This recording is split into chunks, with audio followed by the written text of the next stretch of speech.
tout à l'heure en fait sur la tolérance du produit. Il y avait déjà de très très très gros soupçons de fraude. Moi-même, le British Medical Journal a publié mon commentaire hier matin, qui est actuellement le seul publié à propos de cette histoire. Et j'explique qu'en fait, dès mars 2020, on pouvait comprendre que toutes les données de tolérance, elles étaient fausses. Mais pourquoi alors?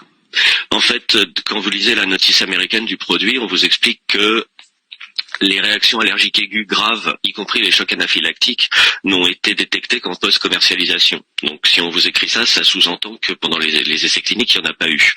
Et dans une cohorte prospective américaine à Boston, les réactions allergiques aiguës, c'est 2%, et les chocs anaphylactiques, c'est 1 pour 4000. C'est des fréquences qui sont extrêmement élevées et qu'il est impossible de ne pas détecter dans une cohorte de 22 000 vaccinés dans un essai clinique.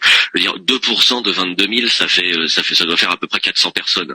Donc si vous devez avoir 400 personnes d'après le monde réel, en tout cas la fréquence que vous voyez, et que dans le compte-rendu de l'essai qu'on vous présente, il y en a 0, si vous voulez, il faut pas être un grand génie pour comprendre qu'il y en a eu plein et que ça n'a jamais été rapporté.